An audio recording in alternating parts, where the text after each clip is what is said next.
네, 잠시 뒤 오후 2시부터 진행되는 탄핵심판 3차 변론기일에 당사자인 윤 대통령이 직접 출석할 예정이고요. 조금 전 대통령은 헌재에 도착했습니다. 네, 윤 대통령 탄핵 기각을 촉구하는 지지자들이 모여들면서 헌재 안팎의 긴장도 고조되고 있는 그런 상황인데요. 오늘은 차진아 고려대 법학전문대학원 교수, 김광삼 변호사 두 분과 함께하겠습니다. 어서 오십시오. 안녕하십니까? 네, 안녕하세요. 네. 자, 윤 대통령 그동안 대국민 담화나 이런 메시지를 전하긴 했고 또 일부 언론에서 원거리에서 윤 대통령 모습을 포착하긴 했지만 오늘 비상계엄 선포 이후 처음으로 공식 석상에 이제 모습을 드러내게 되는 거죠. 네, 그렇죠.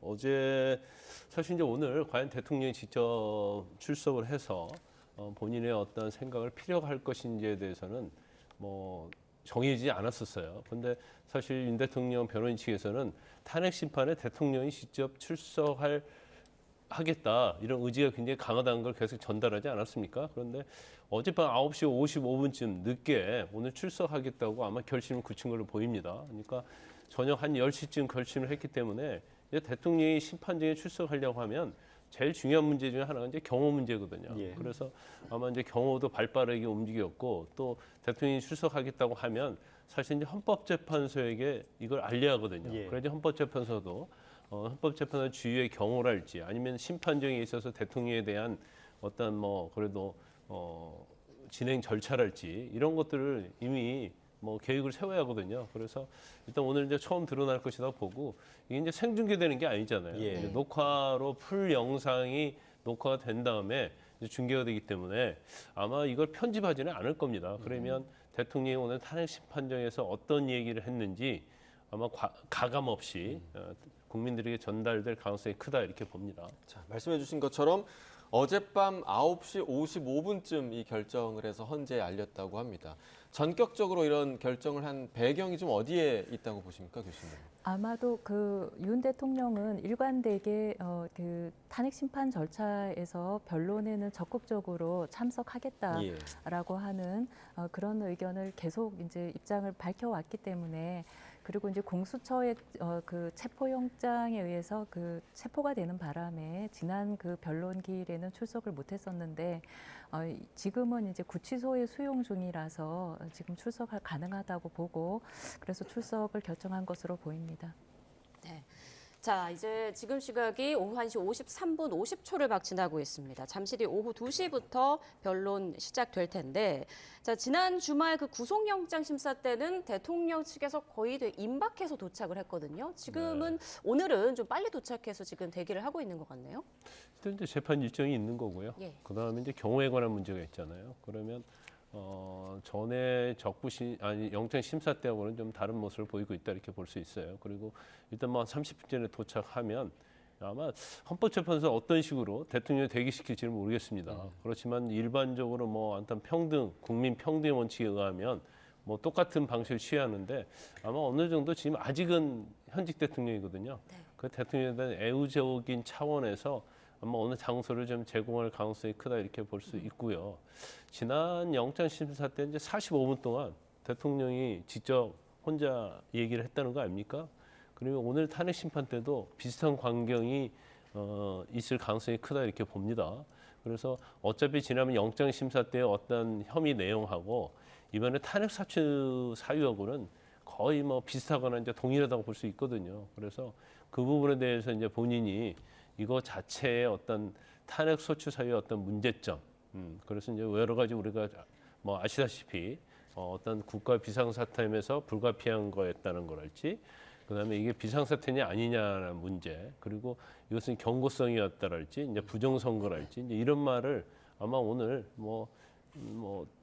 제가 볼 때는 아마 장시간 할 것 같아요. 대통령이 또 워낙 또 달변가로 알려져 있기 때문에 오늘도 대통령이 상당히 긴 시간 동안 진술할 가능성이 크다 이렇게 봅니다. 네.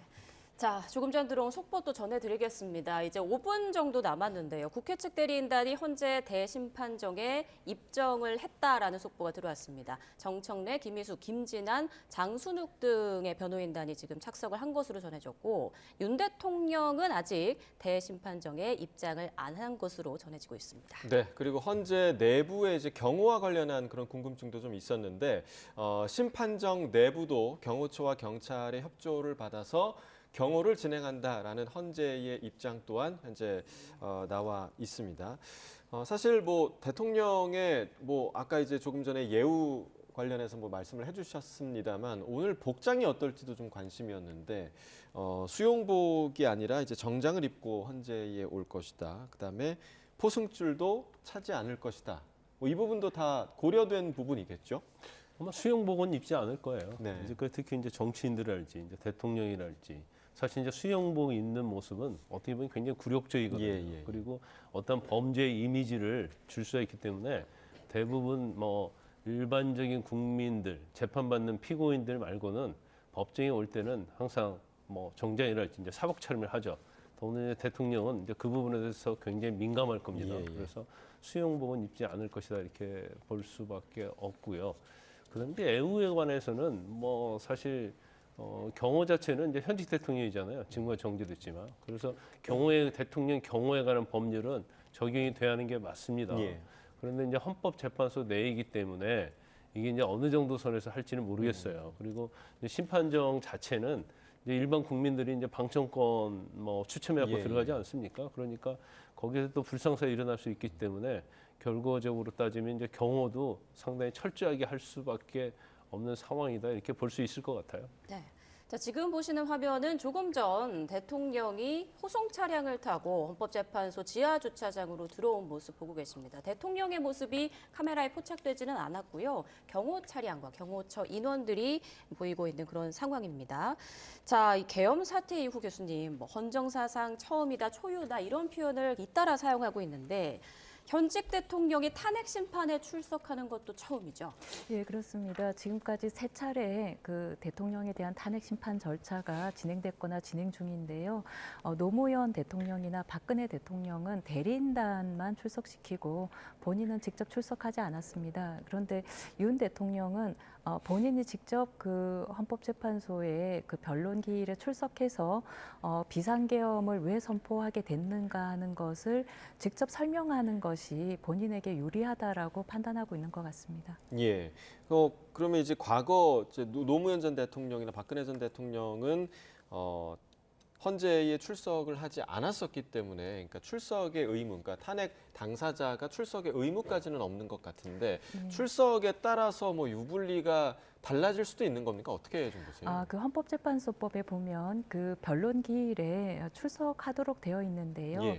다만 이제 그 변론 절차, 심판 절차를 지연시키는 것을 막기 위해서 1회 그 변론기일에 한 번 불출석하면 다시 기일을 지정하도록 되어 있고 예. 그 다음에도 불출석하면 그 당사자 없이 없이도. 변론을 진행할 수 있도록 되어 있어서 지난 그 변론기일에 1회 변론기일에 불출석하지 않았습니까? 예. 그리고 이제 2회 변론기일에도 불출석했지만 그때 대리인단이 출석을 했습니다. 그래서 변론을 그대로 진행한 것으로 알고 있습니다. 그럼 출석하도록 돼 있다라는 예. 말씀은 출석의 예. 의무가 있다는 예. 말씀이십니까? 출석 의무라기보다는 이 탄핵 심판 절차는 일종의 이제 특별 징계 절차인데 예. 이 변론기일에 출석해서 어떤 진술을 한다거나 하는 것은 방어권 행사를 하기 위한 것이라서 방어권 보장의 어떤 측면이 더 큰 것으로 그렇게 해석할 수 있습니다. 예. 네, 지금 예정된 시각인 오후 2시가 거의 다 되면서 윤석열 대통령이 헌재 대심판정에 입정을 했다는 속보가 들어왔습니다. 네, 윤석열 대통령과 함께 대통령 측 대리인단도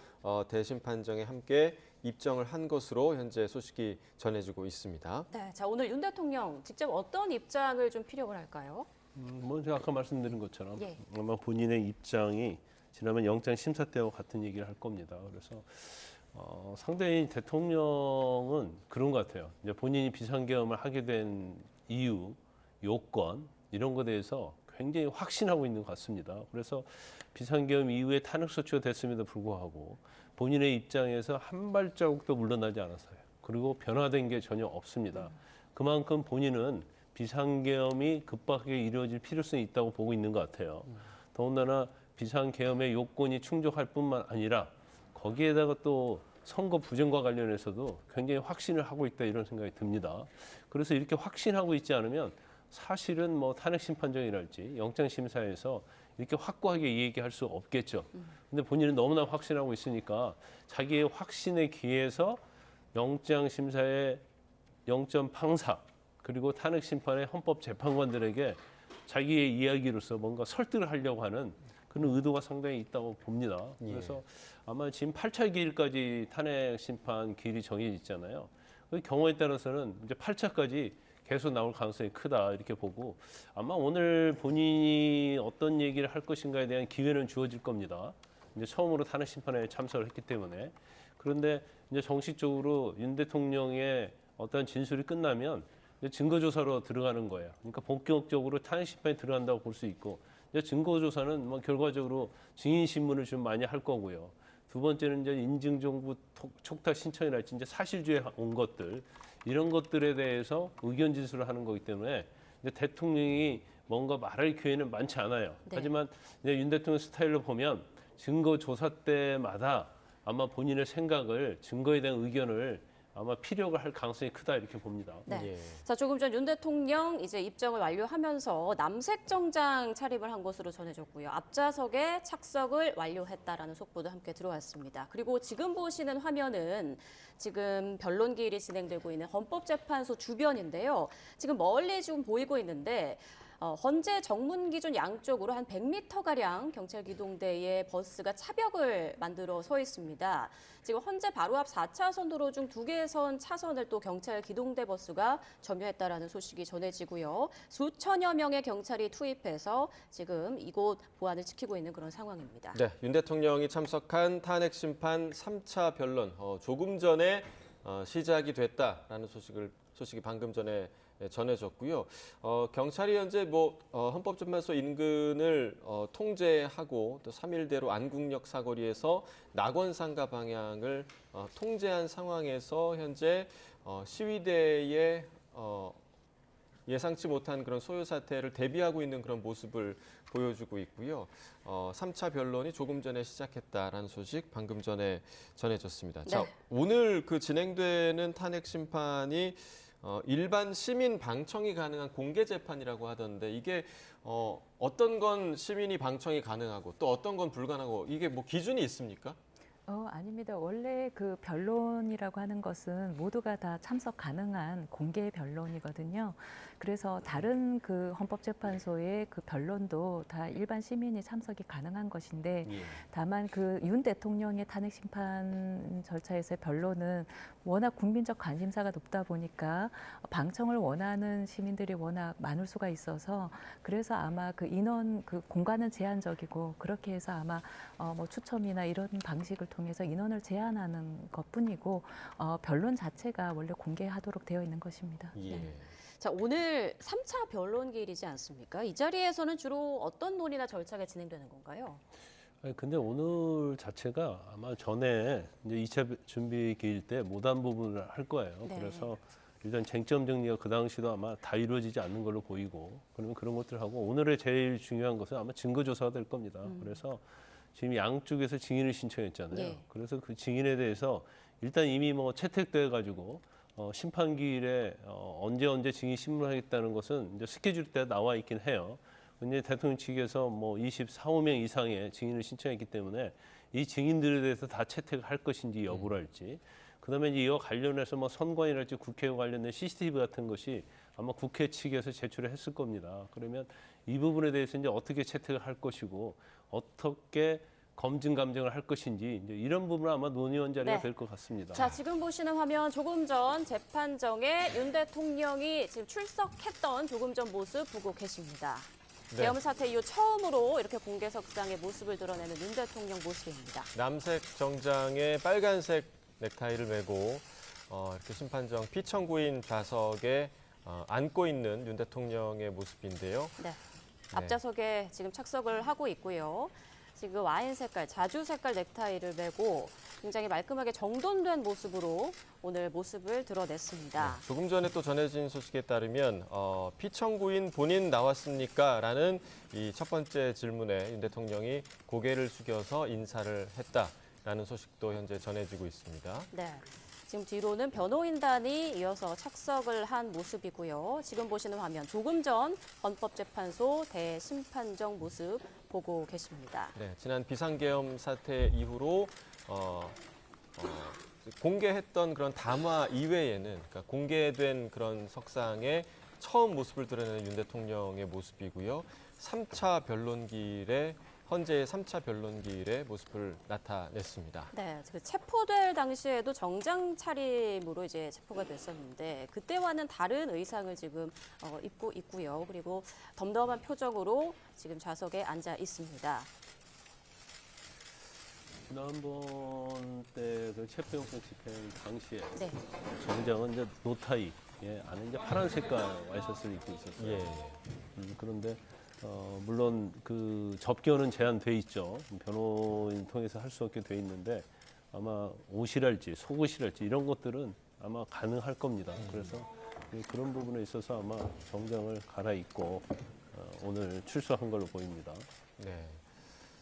자, 그럼 대통령 측 가장 앞좌석 피청구인 좌석에 앉은 윤석열 대통령의 모습을 함께 보고 네. 계시고요. 조금 전 모두 기립해서 이제 인사하는 장면이 나왔었는데 재판관들과 이제 서로 인사하는 그런 어떤 정례화된 절차인 것 같죠? 이제 재판관 인사한 건 아니고요. 이제 심판을 하기 전에 예, 이제 헌법재판관들이 입장을 하죠. 예. 입장을 해서 자기 좌석에 앉으면 앉기 전에 이제 입장할 때 입정할 때죠. 입정할 때 이제 다 기립하도록 되어 있거든요. 그래서 기립을 한 상태에서 인사를 하고 헌법재판관들이 착석을 하면 그때 이제 대통령이고 변호사 전부 다 앉는 그런 형식을 취했을 겁니다. 네. 자, 지금 윤 대통령의 발언이 시작된 것 같습니다. 지금 속보로 저희가 계속 전해드릴 텐데 윤 대통령이 재탄핵 사건으로 송구하게 해서 송구하다, 고생하게 해서 송구하다라고 말한 것으로 전해졌습니다. 네, 그리고 자유민주주의의 확고한 신념으로 살아왔다라는 말로 오늘의 발언을 시작한 것으로 현재 전해졌습니다. 네. 지금 변호인단과 귓속말을 하는 모습도 지금 보여드렸습니다. 자, 교수님 지금 화면 보셨는데 좀 어떻게 보셨습니까? 일단 그 왜 그 비상계엄을 선포하게 됐는가 하는 이제 그 과정을 본인이 이제 부정선거 의 어떤 의혹이라든지 그리고 탄핵 소추 남발로 인한 행정부의 어떤 기능 마비 그리고 어떤 헌법재판소 재판관을 선출하지 않음으로 인한 사법 기능의 일부 마비 뭐 등등의 어떤 그런 것들을 주장하면서 그 어떤 얘기를 하면 변론에 적극적으로 임하면 아마 그 설득력이 상당히 있을 것이다라고 판단하는 것 같고 그리고 그것이 어떤 그 본인의 지지자들에게도 훨씬 더 결집하는 효과가 있다 이렇게 판단하는 것으로 보입니다. 특히 윤 대통령의 이런 주장은 그 개헌법상의 비상계엄의 그 발령 요건의 일부에 해당한다라고 이제 주장하는 것으로 보이거든요. 그래서 사회 질서가 극도로 교란되어 행정 및 사법 기능의 수행이 현저하게 곤란한 경우가 이제 비상계엄의 발령 요건 중에 하나인데요. 거기에 해당된다라고 이제 강력하게 주장할 것으로 보입니다. 다만 이제 이러한 주장이 그 앞뒤로 해서 다른 이제 그 요건을 충족하지 못하고 있기 때문에 전시 사변 또는 이에 준하는 국가 비상사태라고 하는 그 비상사태의 이 비상계엄을 발령하는 상황 자체가 요건이 충족되기가 좀 어려워 보이는데 그 부분은 빼고 그 뒤에 어떤 요건은 충족한다 이렇게 강력하게 주장할 것으로 그렇게 보입니다. 네. 자, 윤 대통령의 발언 조금 전 또 새로 들어온 부분 설명해드리겠습니다. 앞서 이제 자유민주주의 확고한 신념으로 살아왔다 이런 말을 했는데요. 이어서 헌법재판소도 헌법 수호를 위해서 존재한다. 그리고 질문 있으시면 직접 말씀드리겠다. 이렇게 언급한 것으로 전해졌습니다. 근데 우리가 영장 심사 때처럼 예. 오랫동안 이제 본인이 생각하는 것을 필요할 줄 알았어요. 그런데 지금 아직까지 나온 내용으로 보면 이제 본인이 일단은 탄핵이 이렇게 된 거에 대해서는 이제 송구하다 이렇게 얘기를 한 것 같고요. 이제 자유민주주의 신념을 얘기했어요. 그러니까 계엄 자체는 자유민주주의 신념에 의해서 하게 된 것이다. 그리고 지금 헌법재판소에서 이제 파면 여부에 대해서 심판하는 거잖아요. 그러면 헌법재판소가 자유민주주의 신념에 의해서 한 이 국가 비상사태에 대해서 헌법재판소가 헌법을 수호하는 기관이니까 잘 판단해달라. 그래서 약간은 지금 자세한 얘기를 하지 않은 것 같아요. 그래서 원론전 얘기를 했고, 그리고 마지막으로 뭐 질문할 게 있으면 질문을 해달라 이런 얘기를 한 걸로 봐서는 예. 오늘은 뭐 일단 처음에 심판정에서 어떻게 보면 이제 처음 재판관들하고 얼굴을 마주대야 하는 거잖아요. 예. 그래서 아마 오늘은 좀 뭐 말을 아끼지 않나 이제 그런 생각이 좀 듭니다. 네. 이제 그러고 나서 심판이 이제 본격적으로 이루어지면 이제 하나하나에 대해서 본인이 직접 반박을 하고 본인의 주장을 하고 그러면서 헌법재판관을 설득하고 이런 뭐 방향으로 나갈 가능성이 크다 이렇게 봅니다. 사실 그동안 공개됐던 대통령 측 담화나 뭐 이런 영상들을 봤을 때는 굉장히 거침없이 생각을 얘기하는 듯한 그런 모습을 많이 볼 수가 있었는데 오늘 아무래도 발언이 다 녹화가 되고 이후에 이제 공개되고 그리고 지금 변호사님 말씀하신 것처럼 재판관들을 처음으로 대면하는 자리인 만큼 그만큼 좀 신중에 신중을 기할 것이다 이런 관측이 있는데 그 부분에 대해서는 교수님 좀 어떻게 보십니까? 예, 앞으로 이제 계속해서 변론에 출석하게 되면 이제 발언할 기회가 계속 있을 것이기 예. 때문에 그리고 이제 이것은 그 정치적인 어떤 지지자들을 향한 정치적인 메시지하고 헌법재판소 탄핵 심판 절차에서 어떤 그런 헌법 전문가들인 재판관들하고의 어떤 그런 진술하고는 상당히 차이가 있기 때문에 그래서 어떤 지지자들을 향한 대국민 담화라든지 뭐 이런 의견 표명이라든지 이때는 조금 더 과격한 표현이나 어떤 정치적인 표현들을 많이 썼다고 한다면 지금은 어떤 그 탄핵 심판 절차에서의 그런 탄핵 요건에 해당이 되는가 비상계엄의 선포 요건에 해당하는지 뭐 이런 것들에 대해서 포커스를 맞춰야 하기 때문에 조금 더 신중해야 할 것으로 보입니다. 예. 네. 자, 조금 전 헌재에서는 증거를 정리한 뒤에 채택 증거조사 순서로 진행하겠다라고 이제 밝힌 걸로 전해졌는데요. 자, 그렇다면 윤 대통령의 어떤 본격적인 변론 순서는 추후에 따로 마련이 되는 건가요? 어떻습니까? 보통은 이제 이 변론을 이어갈 때에 이 청구인 측에서 먼저 이제 그런 탄핵 사유에 대해서 먼저 주장을 하고 거기에 대해서 재판관들이 질문을 하고 그리고 이제 그다음 그 피청구인 쪽에서 또 거기에 대해서 어떤 답변서를 중심으로 해서 주장을 하고 거기에 대해서 또 재판관들이 어떤 질문을 하고 그다음에 이제 증거 채택 여부에 대해서 결정을 하고 그리고 증거 조사를 하고 이런 식으로 진행이 되는 것으로 아는데 네. 오늘은 이제 윤 대통령 본인이 직접 이제 출석했기 때 첫 출석이라서 아마 좀 처음에 짧게나마 발언할 수 있는 기회를 준 것 아닌가 이렇게 추측이 됩니다. 사실 윤 대통령이 검사 출신이기 때문에 반대편에 앉아 있는 건 좀 익숙할 수 있겠지만 저기 지금 피청구인 측에 앉아 있는 지금 심정이 좀 어떨 거라고 좀 예상을 좀 하십니까? 아마 참담하겠죠. 그러니까 본인 자체는 사실 이제 검사기 때문에 또 검찰총장까지 했던 사람 아닙니까? 그렇기 때문에 상대방을 조사하고 법정에 세우고 그다음에 이제 교도소나 구치소에 보내고 이게 뭐 검사의 주로 역할 아니겠어요. 예. 그런데 오히려 이제 반대적인 입장이 된 겁니다. 그래서 본인이 뭐 지금 서울 구치소에서 수감 생활을 하고 있고 또 지금 뭐 현재 대통령이긴 하지만 피청구인으로서 탄핵 심판정에서 이제 법으로 따지면 이제 피고인이죠. 형사재판으로 따지면 이제 예. 피고인 입장에서 저렇게 하고 있는 거예요. 근데 우리가 입장을 때도 봤습니다만은 이게 우리 헌정사상 굉장히 불행한 일이다 이렇게 그런 생각이 듭니다. 네. 더군다나 지금 한남동 관저에서 또는 용산 대통령 집무실에서 국정을 운영해야 할 그런 대통령이 지금 수용돼 있고 헌법재판소에서 탄핵소추 받아서 이제 심판을 받고 있는 이런 상황이 사실 이제 대한민국 입장에서 보면 굉장히 불행한 일이에요. 불행한 일인데 약간 아이러니컬하게도 항상 상대방을 조사하고 피고인석에 세웠던 그런 대통령이 오히려 이제 지금 반대적인 위치에 있다는 거 이제 그런 것들이 역사적으로 보면 좀 상당히 이게 뭐 생각하는 바가 굉장히 많이 있게 만든다 이렇게 봅니다. 예. 네. 조금 전 윤 대통령이 질문 있으시면 직접 말씀드리겠다 이렇게 재판부에 말한 것으로 전해졌는데 재판부는 오늘 윤 대통령에게 어떤 부분을 가장 묻고 싶을까요? 그러니까 지난번 그 변론기일에서도 그 대리인단이 이제 제대로 답변을 못한 부분들인데요. 왜 그 국회 비상계엄을 선포하고 나서 단순한 어떤 경고 차원이라고 했다면 왜 굳이 국회로 계엄군을 보냈는가?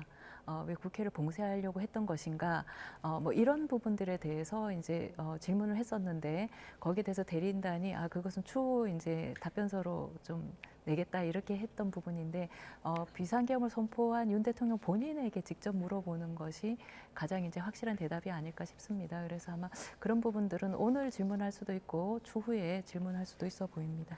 네. 자, 윤 대통령 측이 이제 주장하는 비상계엄 선포의 이유 중에 하나가 부정선거론이 있지 않습니까? 네. 그러니까 이 점을 헌법재판관들이 어떻게 받아들일지 지난 그 변론길에서는 중국 얘기도 조금 나왔던 것 같고요. 그러니까 이 부분이 좀 중요할 것 같아요. 오늘 이런 질문이 좀 나오겠죠? 아마 지금 윤 대통령 입장에서는 여러 가지 이제 탄핵 소추 사유 중에서도 이제 제일 중요한 것이 이제 국가 비상사태와 관련된 거거든요. 예. 전시 4분 2에 준하는 사태에 해당이 되느냐. 이게 이제 비상계엄의 요건이단 말이에요.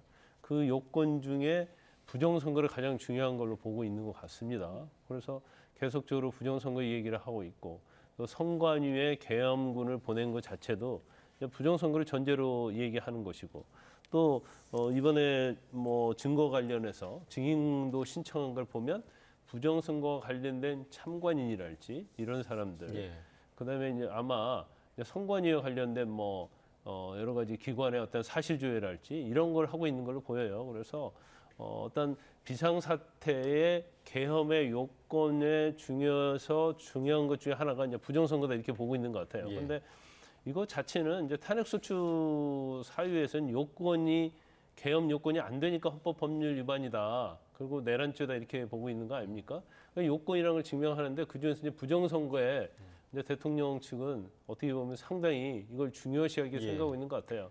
그런데 이제 헌법재판소 측이랄지 아니면 국회 측은 이렇게 그게 중요하지 않다고 생각하는 것 같아요. 왜냐하면 증거가 확실하지 않고 선관위에서도 그걸 또 부정을 했었고 예. 또 이전에 몇 번 고발을 당했지만 다 혐의 없는 걸로 처리가 됐거든요.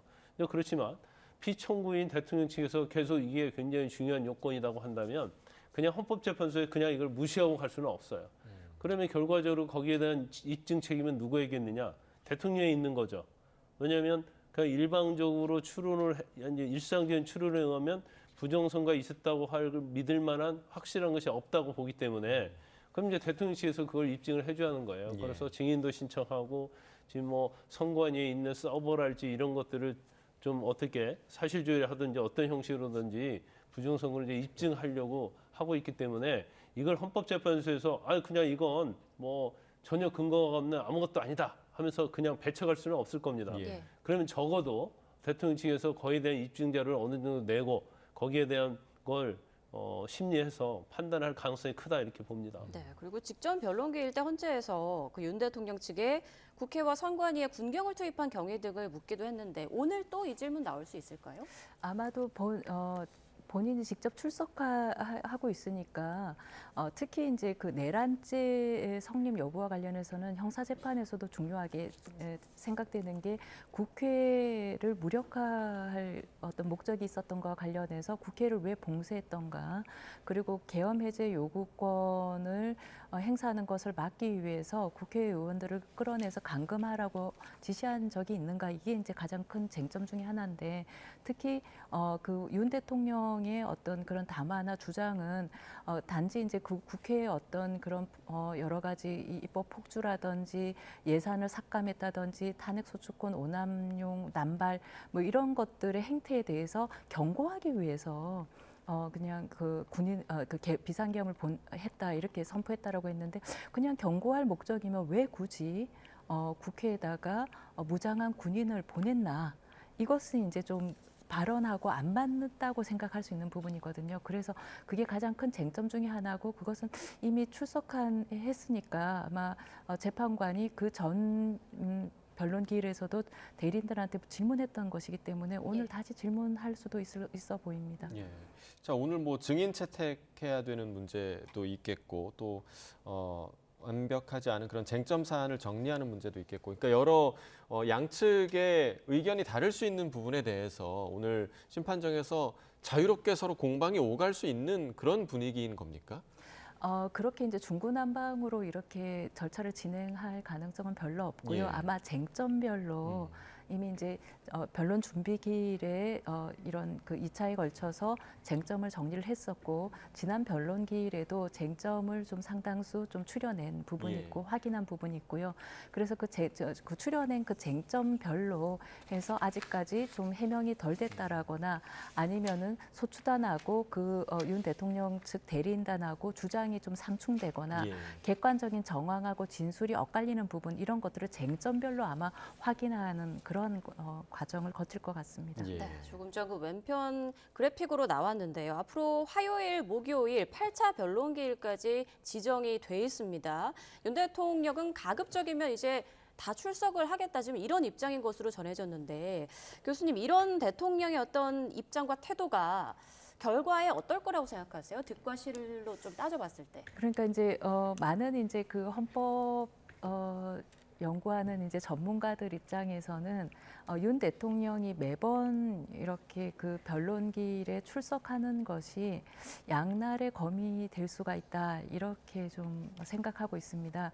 왜냐하면 이게 이제 윤 대통령이 비상계엄을 왜 선포했는가 하는 지금까지 이제 본인이 여러 차례 담화를 통해서 어떤 그 설명한 것은 사실은 뭐 부정선거 의혹이라든지 아니면 탄핵소추 남발이라든지 예산 삭감이라든지 이러한 것들은 그것이 사실이라고 하더라도 그 주장이 사실에 부합한다고 하더라도 전치사변 또는 이에 준하는 국가 비상사태에 있어서 병력으로서 공공의 안녕 질서를 유지할 필요가 있어야 한다는 비상계엄의 선포 요건을 충족하지 못하는 것이 좀 명백해 보이거든요. 그래서 이러한 비상계엄 선포 요건에 맞지 않는다는 점이 객관적으로는 명백하고 그런데 어떤 경위로 그런 윤 대통령이 비상계엄 선포 요건에 들어맞는다고 어떤 오판을 한 것인지에 대한 설명이라서 이것은 정치적으로는 지지자들한테 어떤 부정선거 의혹이라든지 어떤 그런 탄핵소추 남발로 인한 행정 기능의 마비라든지 이런 것들을 설명하고 호소하는 것이 정치적으로는 상당한 호소력을 가질 수 있습니다만 헌법재판소의 변론 절차에서는 재판관들을 설득할 수 있을지 미지수이고 그래서 그러한 것들이 별로 그렇게 긍정적인 영향을 못 미칠 가능성도 상당히 있어 보입니다. 다만 매번 그 변론기일에 출석해서 본인의 주장을 이렇게 계속 알리게 되면 정치적으로는 그러한 그 지지자들이 결집하는 효과는 얻을 수 있어 보입니다. 네, 자 지금 보고 계신 화면은 이 시각 헌법재판소 주변입니다. 안국역 인근으로 보이는데요. 네. 오늘 오전부터 안국역 기준으로 율곡터널 방면과 경복궁 방면, 종로 3가 방면까지 이렇게 모든 차로 끝차선에 경찰 기동대 버스가 배치가 됐고요. 지금 보시는 것처럼 윤 대통령 지지자들이 태극기를 흔들면서 지금 집회를 이어가고 있는 모습입니다. 네, 현재 경찰이 기동대 4천여 명을 동원해서 헌재 인근을 차단한 모습을 보고 계시고요. 지금 보시는 화면 아래쪽이 이제 종로의 그 낙원상가 쪽에서 지금 위쪽 부분이 이제 헌재로 향하는 길입니다. 그러니까 지금 안국역 사거리를 보고 계신데요. 아래쪽에 보시면 시위대가 좀 시위를 하는 모습을 보고 계시고 지금 형광색 옷을 입은 경찰력들이 좀 통제를 하고 있는 모습을 함께 보고 계십니다. 서부지법 때와는 조금 더 강력한 지금 통제 라인이 설치되어 있는 것으로 현재 파악이 되고 있습니다. 네, 변호사님 계속해서 말씀해 주시죠. 이제 우리가 이제 헌법재판소의 심판하고요, 이제 형사재판은 틀립니다. 이제 형사재판은 피고인에 대해서 이제 형량을 정해야 돼요. 그러니까 유죄냐 무죄냐. 예. 그리고 유죄다고 하면 이제 형량을 어떻게 선고할 것인가 정하는 절차가 형사재판 절차고, 이제 헌법 심판 절차는 이게 대통령의 어떤 비상계엄 사태가 헌법과 법률 위반의 사유가 되느냐 안 되느냐, 중대한 사유가 되느냐 이걸 판단하는 거예요. 그래서 대통령이 법정에 매번 출석한다랄지 아니면 뭔가 탄핵 소추와 관련해서 부인을 한다랄지 그다음에 탄핵 소추 사유와 관련된 아주 전혀 관련 없는 증거를 낸다랄지 이런 것 자체가 결과에는 영향을 미치지 않습니다. 왜냐하면 비상계엄 당시 기준으로 헌법과 법률 위반이 됐는지 되지 않았는지를 판단하는 거기 때문에, 그래서 형사재판 같은 경우는 부인을 한다랄지 아니면 증거 관련해서 얼토당토 않는 얘기를 한다랄지 이런 경우에 있어서는 형량에 영향을 미칠 수 있죠. 그렇지만 헌법재판소 심판은 형량을 정하는 절차가 아니거든요. 그래서 설사 뭐 관련된 증거를 많이 신청을 한다랄지 아니면 소추 사유를 부인한다랄지 경우에 따라서는 소추 절차를 지연시킨다고 해서 이거 자체가 결과에 영향을 미치지는 않아요. 단지 객관적으로 이제 헌법 법률 위반만 따지는 그런 게 이제 헌법재판소 심판이고 이건 형사재판과 다르다 이런 생각을 하시면 될 것 같고 예. 그럼 아까 질문과 관련해서도 아마 질문을 지금 이제 재판 시작이기 때문에 뭐 왜 했느냐랄지 그런 질문은 지금은 할 단계가 아닐 겁니다. 예. 그러니까 뭐 우리가 증거조사 과정이랄지 이런 데서 이제 가벼운 질문을 할 수 있겠죠. 그렇지만 이제 본질적인 질문은 어떤 과정을 거친 다음에 증거조사랄지 그런 경우에서 의문 나는 경우가 있을 경우에 헌법재판소장이 아니면 이제 주심 재판관이 질문을 할 거예요. 그래서 오늘은 크게 뭐 질문을 서로 주고받고 하는 상황은 아니고 이제 가볍게 뭐 할 수는 있겠죠. 네. 그렇지만 본질적인 질문은 오늘 뭐 그렇게 자세하게 하지 않을 것이다 이렇게 봅니다. 네, 예. 말씀하신 것처럼 지금 헌재에서는 증거조사 전에 특히 포고령 1호와 관련한 증거조사 전에 대통령 측의 그 답변을 지금 듣는 그런 순서가 진행되고 있는 것 같은데 대통령 측에서는 계엄 포고령을 집행할 의사가 없었다. 그리고 포고령 1호는 계엄 형태를 갖추기 위한 것이었다라고 말을 했다고 합니다. 네, 그리고 국회를 마비시킨 거 아니냐라는 그런 의혹들에 대해서 국회의 불법 행동을 금지하기 위한 것이었다. 그리고 정상적인 의정 활동을 금지하기 위한 것은 아니고 불법 행동을 금지하기 위해서 포고령 제1호를 발효를 했다라는 그런 입장을 보였고요. 또 변론 중에 여러 차례 변호사와 대통령이 의견을 교류하는 모습도 보인 것으로 전해지고 네, 있습니다. 그리고 재판부에서는 이상민 행안부 장관과 박준섭 경제수석을 증인으로 채택했다라는 속보도 함께 들어갔습니다. 네, 자 교수님 지금 이제 포고령과 관련한 이야기, 대통령 측의 이야기를 들으셨는데, 그러니까 형식적인 절차였다라는 얘기 같은데요. 그러니까 계엄의 형태를 갖추기 위한 것이지 실제로 이 포고령을 행동으로 옮길 의도는 없었다라는 얘기거든요. 어떻게 좀 들으셨습니까? 이제 그것이 사실은 그 포고령 제1호에 가장 문제되는 내용이 제1조입니다. 그래서 1조 중에서도 국회의 일체 정치 활동을 금지한다라는 그 문구인데요. 그것이 바로 이제 내란죄에 있어서의 그런 그 내란 목적, 즉 국회를 무력화할 목적이 바로 이 포고령 제1조 1호에 국회 일체 정치 활동을 금지하는 그 조항 아니냐 예. 이렇게로 얘기할 수 있어서 굉장히 중요한 문구인데요. 여기에 대해서 이제 왜 그 국회의 일체 정치 활동을 일체 금지하는 문구를 넣었느냐가 이제 굉장히 문제가 되고 있는데 거기에 대해서 별다른 주의를 기울이지 않았다 이런 식의 어떤 답변을 한 것으로 알고 있습니다. 그래서 김용현 그 국방부 장관이 잘못 뺏긴 것이고 본인은 이제 그거에 대해서 부주의해서 그냥 간과했다 이런 주장이고 거기에 보면은 그 검열하는 내용도 모든 그 언론에 대해서 통제하고 검열을 받아야 하는 것으로 이렇게 되어 있는데 그것도 별로 실행할 의도가 없었다 이제 이렇게 주장을 하고 있는데요. 그 주장이 이제 얼마만큼 설득력이 있을게 들릴 것인지는 이제 다시 또 봐야 될 것 같습니다. 실제로 이제 보면 그 언론 통제를 안 한 것은 사실이거든요. 그래서 요게 1조만 그런 1조의 국회 부분만 그런 것인지 아니면 전반적으로 다 그런 것인지 이것도 이제 조문별로 조금 따져봐야 되고 특히 이제 파업하는 전공의들에 대해서 다 지금 복귀하지 않으면 처단하겠다라고 하는 이제 그 부분은 사실은 그 전공의 부분은 기존의 어떤 그 계엄 포고령에 전혀 없던 내용이라서 그 부분에 대해서도 그러면 실행할 의사가 없었다고 할 것이냐 이 부분에 대한 것은 상당히 이제 좀 대답이 좀 궁색하지 않을까 이렇게 생각이 됩니다. 예. 그래서 계엄 포고령의 그러한 내용 자체가 기존의 군 안에서 그 계엄에 대비한 그런 준비 문건에 그 1조에 그런 것이 있었을 가능성이 좀 있습니다. 그래서 그러한 것을 그냥 당연히 1조가 들어가야 되는 걸로 이렇게 알고 뺏긴 것인지 그렇다 하더라도 면책되는 것은 아닙니다만 그 부분 한번 다시 한번 봐야 될 것 같아서 확인해 봐야 될 것 같은데 지금으로서는 이제 그 주장 자체로는 설득력이 좀 약한 것으로 그렇게 들리기는 합니다. 네, 이제 모레 변론기일에 김용현 전 장관이 증인으로 출석할 예정이지 않습니까? 근데 네. 김용현 전 장관 측에서는 포고령 초안은 자신이 작성했지만 대통령이 이제 검토를 했다 이런 주장이잖아요. 네. 이 주장이 이런 재판부 판단에 영향을 미칠까요? 근데요, 이제 결과적으로 말하면 예. 이제 포고가 된 건 맞잖아요. 예.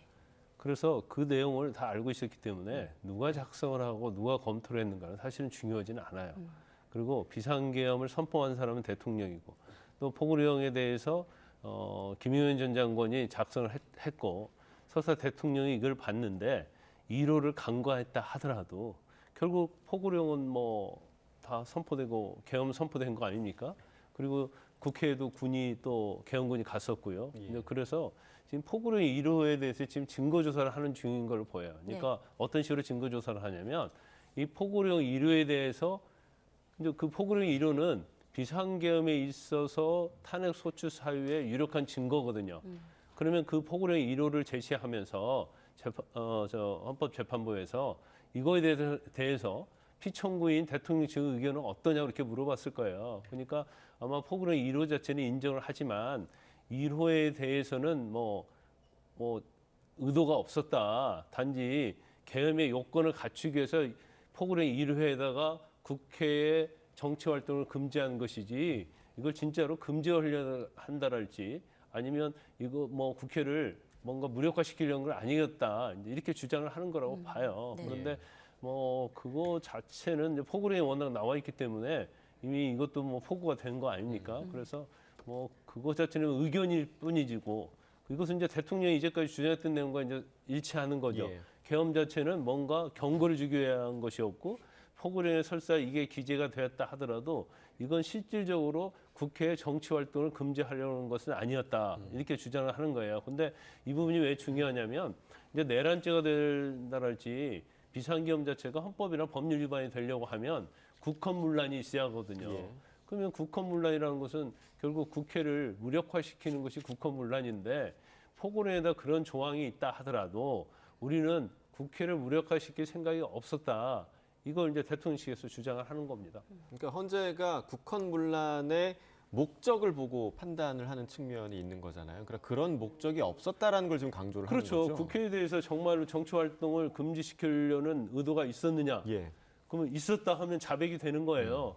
그럼 나는 국헌문란의 목적이 있었다. 그렇게 되는 거기 때문에 대통령 입장에서는 우리는 국헌문란 목적이 없고 경고하려고 했을 뿐이고 국회에 뭔가 무력 사용하고 그런 건 없었고 예. 단지 국회 불법적인 정치 활동을 금지하려고 한 것이었다.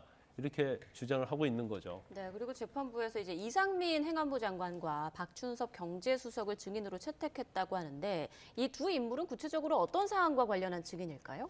그건 이제 모르겠어요. 이제 예. 그 약간 양면적인 측면이 있죠. 그러니까 이상민 장관 같은 경우는 국무회의 참석했잖아요. 예. 그래서 국무회의 참석했는데 국무회의 의결은 아니지만 심의를 해야 하는 것이 비상계엄의 요건이거든요.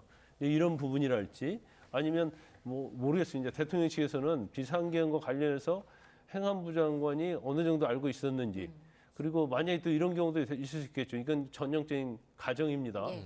내가 만약에 계엄을 하려고 했다고 한다면 행안부 장관을 통해서 경찰을 통제하려고 했지 행안부 장관에서 한 것은 거의 나와 있지 않거든요. 이제 이런 내용들.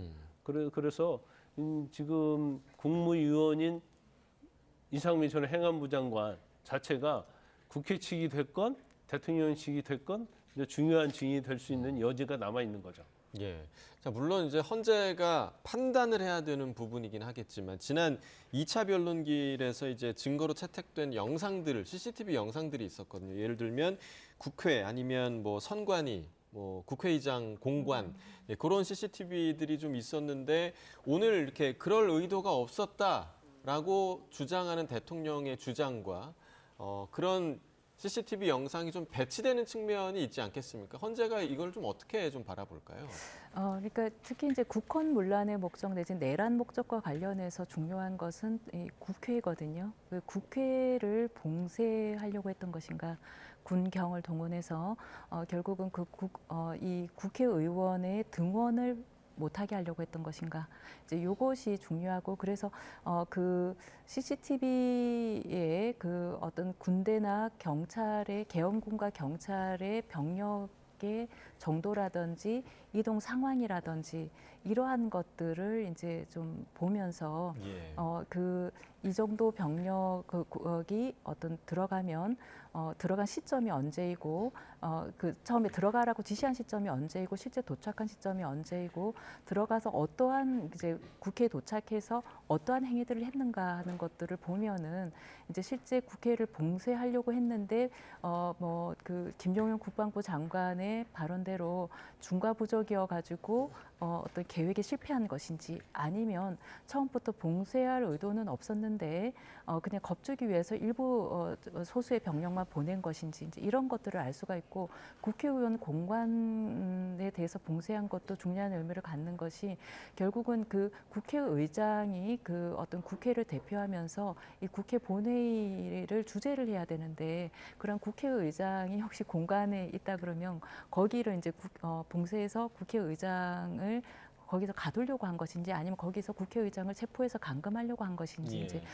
어떤 목적으로 국회의장 공간에 그 계엄군을 보낸 것인지 이 목적도 지금 분명하지가 않습니다. 그리고 이제 선관위에 그 계엄군을 보낸 것은 아마도 이제 그 불법 압수수색하기 위한 것인데 그러한 그 보낸 그 병력의 정도라든지 시점이라든지 그리고 무장을 이제 그 선관위에 보낸 계엄군 같은 경우에는 그 실탄이 장착된 그런 예. 총을 가지고 갔다라고 하고 있는데 실제 그런 것인지 이제 이런 것들을 아마 검증해 보는 그런 절차가 아닌가 싶습니다. 네. 네, 자, 지금 화면을 보시면 자, 왼쪽에 나가고 있는 게 지난달 12월 3일 비상계엄 선포 당시의 윤 대통령 모습이고요. 오른쪽은 오늘 헌재에 출석한 대통령의 모습입니다. 뭔가 상당히 흡사하죠. 남색 정장에 지금 붉은색 넥타이를 착용하고 있는 모습이 계엄 선포 당시와 오늘이 굉장히 흡사한데요. 마치 같은 의상이 아닐까 싶을 정도로. 변호사님, 여기에 어떤 의미나 의도가 있다고 보십니까? 어떻게 생각하세요? 아니 뭐 다른 정장보다도요. 일단 넥타이의 의미가 좀 있을 겁니다. 이제 붉은색은 이제 보수를 의미하고요. 예. 또 국민의힘을 상징하는 색깔 아닙니까? 그래서 본인 자체는 이제 보수의 대통령이다 이런 걸 의미하는 것 같아요. 그래서 전에도 뭐 이재명 대표 만날 때도 넥타이에 있어서는 뭐 윤 대통령은 약간 붉은 색깔, 이재명 대표는 뭐 파란 색깔 이런 색 넥타이 차고 만났잖아요. 그래서 미국도 마찬가지고 우리나라도 마찬가지고 세계적으로 이제 색깔에 대해서 정치인들이 대부분 이제 넥타이로 많이 표시를 하죠. 예. 그래서 오늘은 저 넥타이 자체는 나는 아직도 보수의 대통령이다라는 의미를 보이는 것 같아요. 예. 그러면서 자신의 어떤 건재함 이런 모습을 이제 보여주기 위해서 붉은 넥타이를 맨 게 아닌가 싶습니다. 네. 굳이 또 의미를 부여해보자면 12.3 계엄의 정당성을 주장하기 위한 그런 의도가 좀 들어있지 않나라는 생각도 좀 해보고요.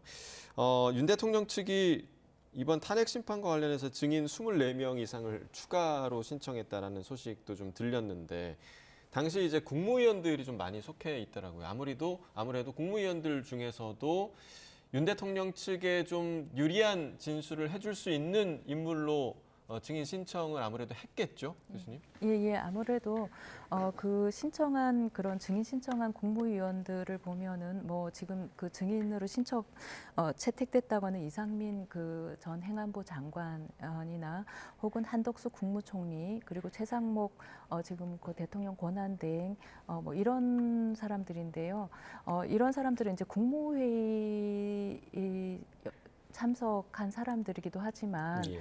중요한 것은 이제 이 예산 삭감을 통해 가지고 어떤 저 행정부 기능이 얼마만큼 그 심각한 타격을 입었는가 이것이 아까 그 박준섭 경제수석 예. 대한 어떤 증인 채택하고도 연결되는 부분인데요. 이제 윤 대통령이 일관되게 주장하는 것은 그 행정 기능 및 사법 기능의 수행이 현저하게 곤란하게 됐다. 국회의 어떤 폭주로 인해서 이제 이것을 주장하는 것이고, 그랬을 때 이제 그런 행정 기능의 수행이 현저히 곤란하게 된 원인으로 어떤 예산 삭감을 한 부분, 그리고 탄핵 소추를 오남용한 그 부분을 주로 얘기를 하고 있는데, 그때 이제 이런 예산 삭감과 관련해서 특히 최상목 권한대행이나 그런 박준섭 경제수석 같은 경우에는 그러한 부분을 아마 중점적으로 좀 증명해 줄 수 있다고 생각한 것 같고, 그리고 한덕수 총리 같은 경우에는 특히 이제 국정을 통할하고 조정하는 입장에 있어서 그런 것들도 그 어떤 증언해 줄 수 있겠지만, 특히 이 탄핵 소추를 당한 이제 장본인이지 않습니까? 이 비상계엄 이후긴 하지만 그런 부분에서 어떤 또 어떤 국정이 마비되는 부분을 얘기해 줄 수 있고, 이진숙 방통위원장 같은 경우도 지금 탄핵 소추가 되어서 직무가 정지돼 있는 사람이거든요. 그래서 이런 사람들이, 그리고 이상민 전 행안부 장관도 그 탄핵 소추되었다가 기각되어 가지고 직무에 복귀한 사람으로서 이런 그 탄핵 소추의 남발이 그 행정 기능 마비라고 하는 그러한 심대한 어떤 피해를 가져온다라고 하는 점들에 대해서도 적극적으로 어떤 증언을 해줄 것으로 기대하는 것 아닌가, 이렇게 추측이 됩니다. 예. 네. 자, 지금 현재 변론기일에서 대통령 측과 국회 측에서 한 발언들을 좀 정리를 해드리겠습니다. 일단 대통령 측에서 비상계엄 선포 배경에 대해서 설명을 진행했는데요. 야당이 무분별하게 예산을 삭감했고 있는 국헌 문란 행위다. 그리고 검경 특경비 등 예산이 0원이었는데 이것은 수사방해다. 그리고 R&D 전공의 지원 사업 예산 삭감도 했다라고 주장을 한 걸로 전해지고요. 그리고 결코 법조인 체포를 지시한 적이 없고, 한동훈, 우원식에 대한 체포도 지시한 적이 없다. 정치인 체포 지시는 황당한 가짜뉴스다라고 대통령 측에서 주장을 한 것으로 전해졌습니다. 네, 국회 측에서도 현재 지금 이뤄지고 있는데, 현안 질의 속기록을 토대로 계엄의 부당성을 강조하고 있다고 전해지고 있고요. 서증 요지를 설명 중이다. 언론 기사 등을 제시했다. 뭐 이런 소식도 전해졌는데, 서증 요지를 설명 중이다. 이게 무슨 뜻입니까, 변호사님? 이제 서증이라는 것이 예, 서증 요지. 예, 예. 서증이라는 것이 어떤 증거로 서증을 제출한단 말이에요. 그러니까 문서를 제출하면요, 이 문서를 제출하는 이유, 이것이 뭘 입증하기 위한 것인가, 예. 이런 것을 설명하는 것을 이제 서증 요지 진술이라고 봐요. 근데 예. 지금 보니까 아마 탄핵 소추를 하는 국회 측하고 그다음에 이제 대통령 측이 이제 답변서와 탄핵 소추서를 통해서 아마 그걸 논쟁을 하고 있는 것 같아요. 그래서 거기에 대한 답변을 하고 있는 것 같습니다. 지금 뉴스 속보를 보니까. 그래서 전체적으로 보면 대통령 측에서 답변서 요지를 좀 진술하고 있지 않는가, 이제 그런 생각이 들어요. 우리가 저 내부에 들어가 있지 않아서 잘 모르겠지만. 그래서 대통령 측 의견이 계속 나오고 있다. 탄핵 소추에 대한 이제 반박 의견이겠죠. 이제 그렇게 보이고, 이제 앞으로 계속 뭐 사실조회한 것도 있고요. 어떤 특히 국회에서는 또 수사 기록에 대해서 인증 등본 촉탁 신청을 했기 때문에 또 이제 수사 기록도 와야 하는 거고, 그다음에 이제 증인도 이제는 일단은 뭐 그 수방사령관이랄지 뭐 김의원 전 장관이랄지 이건 일단 다음 길까지는 뭐 어느 정도 2월 6일까지는 아마 채택이 돼 있어서 증인 신문기일은 정해져 있을 겁니다. 그런데 오늘 이제 대통령 측에서 한 20명 넘는 증인을 신청했기 때문에 이 증인을 채택할 건지 말 건지, 어떤 증인을 채택하고 어떤 증인을 채택 안 할 건지, 또 뭐 사실조회랄지 인증 등본 촉탁 신청에 대해서는 이게 탄핵소추 사유를 탄핵하는 데 있어서 이게 심판하는 데서 필요한 것인지 필요가 없는 것인지, 이런 것들은 아마 오늘 정리를 다 할 거예요. 그래서 거기에 따라서 이제 증거 조사를 마치면 뭐 제가 볼 때는 다음 길 정도, 또 경우에 따라서는 일부 증거에 대해서는 또 유보할 수는 있습니다. 그래서 뭐 오늘 증거 조사는 거의 다 마칠 가능성이 크다. 그런 다음에 이제 정식적인 이제 본론적인 증거 조사, 그러니까 증인 신문이랄지 이런 것들이 CCTV를 본다랄지 이런 절차로 갈 가능성이 크다, 이렇게 봅니다. 네, 오늘 변론기일이 생중계가 되지 않고 있고 지금 거기에서 언급된 내용들이 속보로 전해지고 있다 보니 저희가 그 내용을 바탕으로 좀 추정을 할 수밖에 없는데, 국회 측에서 이런 말을 했다고 합니다. 노태학 선관위원장, 선관위 서버 탈취와 관련해서 위법성 증언을 했다. 그리고 최상목 대행의 쪽지 수사기관이 확보한 내용과 다르다라고 주장을 했다고 하고요. 그리고 최상목 대행 재정자금 유동성 확보 매물 진술 이렇게 들어왔는데 변호사님 이 어떤 내용일까요? 저거 자체는 이제 예. 비상사태와 관련된 거겠죠. 그래서 어떻게 보면 내산 삭감 자체를 이렇게 하는 거 또는 수사기관에 대해서 특활비 안 주는 거 이런 것들이 이제 국정을 마비시키고 이제 국가를 혼란시켜야 하는 것이다. 예. 그러면 이건 계엄의 요건 중에서 비상사태 또는 이에 준하는 전시사변 또는 이에 준하는 사태 이런 뭐 엄청난 국가의 비상사태지 꼭 이게 뭐 무력으로 누가 침공을 하고 아니면 사회 혼란의 어떤 소요 사태가 일어나고 이런 것만 국가 비상사태가 아니다. 대통령으로서 직무를 수행할 수 없도록 예산을 삭감하고 줄탄핵을 하고 그다음에 뭐 계속적으로 법률 거부권을 행사하게 하고 국회의 어떤 입법 폭거를 하고 이런 것들도 전체적으로 보면 국가 비상사태로 볼 수밖에 없지 않느냐. 이제 그러기 위해서 저런 주장을 하는 걸로 보입니다. 네. 예, 근데 이제 그 최상목 그 권한 대행의 그 쪽지가 이제 중요한 것이 네. 그 국회에서 이제 나와서 최상목 그 권한 대행이 당시는 이제 기획재정부 장관이었죠. 당시에 뭐라고 이제 했냐면 쪽지를 이제 받았는데 윤 대통령으로부터 거기에 이제 자세한 거는 자기가 기억이 안 나고 비상계엄을 선포하고 난 뒤에 그런 그 재정자금 유동성을 확보하는 확보해라. 예. 그걸 해라. 왜냐하면 이제 이게 환율이나 이런 것들이 이제 문제가 있을 수 있으니까 IMF 올 수 있으니까 이제 제2의 IMF 올 수 있으니까 그런 걸로 자기는 받아들였다. 이렇게 이제 하고 다른 내용은 기억이 안 난다 이렇게 네. 했었고 그랬는데 나중에 이제 수사기관이 확보한 쪽지에는 그거 결국 비상 입법 기구에 대한 예산을 확보해라. 그리고 국회에 그 예산 그 돈줄을 끊어라. 뭐 이런 내용이 이제 그 쪽지에 적혀 있었다라는 예. 것입니다. 그래서 이제 만약에 그 쪽지에 그런 내용이 적혀 있는 게 맞다고 그런다면 이것은 뭐냐면은 내란죄 성립 에 있어서도 중요한 그 국회를 무력화할 목적하고 바로 직결되는 거거든요. 그래서 그 어떤 국회 활동을 못하도록 예산을 돈줄을 끊어라 하는 것이 이게 이제 국회를 무력화할 목적과 연결이 되는 것이고 그리고 이제 국회가 입법 활동을 못하게 하면 마치 이제 50대 그런 그 국보위처럼 이런 비상 입법 기구를 만들어서 그걸 활동하게 하라 이런 것으로 좀 읽힐 수 있는. 그런 부분이 있습니다. 그래서 그것은 바로 이제 내란죄에 있어서의 그런 내란 목적과 관련이 되기 때문에 이 쪽지가 중요한 것이고 그래서 그 최상목 권한대행이 당시 이제 기재부 장관이 국회에서 증언한 내용하고 실제 쪽지의 내용이 다르다 이렇게 아마 소추인단 측에서 주장하는 것이 아닌가 이렇게 추측이 됩니다. 네. 지금 말씀해주신 그 비상입법기구와 관련해서는 김용현 전 장관이 만약에 이제 이틀 후에 변론기일에 출석을 하면 조금 더 좀 명확해질 수 있는 부분이 될까요? 어떻게 좀 지금 보십니까? 최상목 권한대행 관련된 쪽지 말씀하시는 거잖아요. 지금 말씀해주신 그 비상입법기구. 비상입법기구가 이제 쪽지에 있었다. 네. 비상입법기구가요. 네. 지금 이게 왜 굉장히 중요한 것 중에 하나냐면 예. 이제 포고령 1호가 국회의 정치활동을 금지하는 걸로 돼 있잖아요. 예, 예. 그런데 지난번 최상목 권한대행이 국회에 나와서 어떤 얘기를 했냐면 쪽지를 대통령으로부터 받았다. 그러니까 대통령이 직접 받았는지 아니면 대통령이 옆에 있는 사람이 줬는지를 모르겠어요. 근데 거기에 어떻게 써 있냐면 국회와 관련된 예산을 다 차단시켜라. 그리고 비상입법기구에 대한 예산을 지원하라 이렇게 써 있거든요. 그러면 그 쪽지 자체를 보면 이게 포고령 1호처럼 국회를 무력화시키고 국회를 문을 다 폐쇄하고 그걸 대체할 비상입법기구를 만들어라.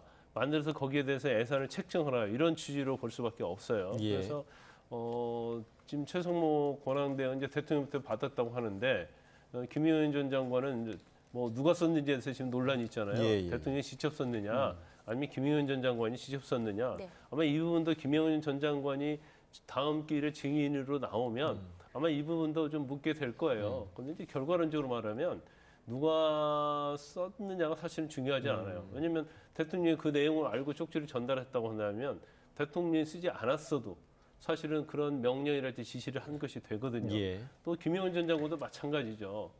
본인이 직접 썼지 않았다고, 뭐 썼다고 한다면 완전 그게 관여됐다고 볼 수 있지만, 뭐 김용현 전 장관은 이미 뭐 다른 계엄의 지시랄지 수뇌부들하고 통화를 한다랄지 명령한다랄지 이런 것들이 다 나와 있기 때문에 뭐 이 계엄 쪽지와 관련해서는 중요한 증거는 될지언정 이 쪽지가 누가 썼느냐에 따라서 뭐 탄핵 소추가 되고 안 되고 그 정도의 증거는 아니다 이렇게 보면 됩니다. 네, 알겠습니다. 자, 오늘 도움 말씀 주신 김광삼 변호사님과는 여기서 인사 나누겠습니다. 고맙습니다. 고맙습니다.